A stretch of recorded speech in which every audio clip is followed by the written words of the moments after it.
காட்டில் 4 நண்பர்கள் வாழ்ந்தனர். ஒரு மான், ஒரு எலி, ஒரு காகம் மற்றும் ஒரு ஆமை.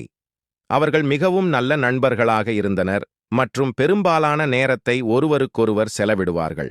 ஒரு நாள் அவர்கள் தங்கியிருந்த இடத்திற்கு அருகில் ஒரு வேடன் வருவதைக் கண்டார்கள். விரைவாக நாள் மரங்களுக்குள் ஓடியது. காகம் அருகிலுள்ள மரத்தின் மிக உயர்ந்த கிளைக்கு பறந்தது. சுட்டி அருகிலுள்ள ஒரு பிடியில் நுழைந்தது. ஆமை மெதுவான உயிரினமாக இருப்பதால் மற்றவர்களைப் போல வேகமாக தப்பிக்க முடியவில்லை. வேட்டைக்காரன் அவன் வலையில் சிக்கினான். மானை பிடிக்க முடியாமல் ஏமாற்றம் அடைந்தாலும் ஆமை கிடைத்ததால் பட்டினி கிடக்காது என மகிழ்ச்சி அடைந்தான் வேடன். மான், எலி, காகம் ஆகியவை தங்கள் நண்பர்கள் பிடிபட்டதைக் கண்டு மிகவும் கவலையடைந்தன. அவரை காப்பாற்ற திட்டம் தீட்டினார்கள். வேட்டைக்காரனை கண்டுபிடிக்க காகம் வானத்தில் பறந்தது.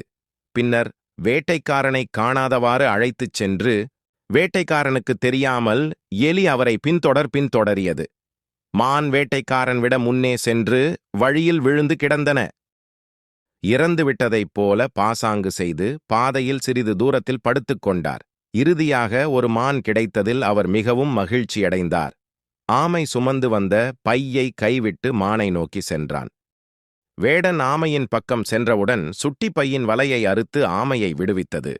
வேட்டைக்காரன் எலி செய்ததை அறியாமல் மானை நோக்கி நடந்தான். மான் அருகே வந்தவுடன் அது திடீரென எழுந்து காட்டுக்குள் ஓடியது.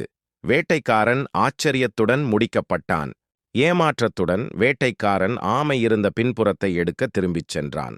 ஆனால் அவருக்கு ஆச்சரியம். பை திறந்திருந்தது. ஆமை போய்விட்டது. அவரது துரதிர்ஷ்டத்தில் தலையை அசைத்து வேட்டைக்காரன் வீட்டிற்கு திரும்பினான். 4 நண்பர்கள் ஒன்றாக வாழ்ந்தனர்.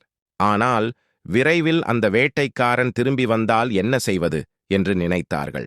ஆமையால் அவர்களைப் போல வேகமாக ஓட முடியாது.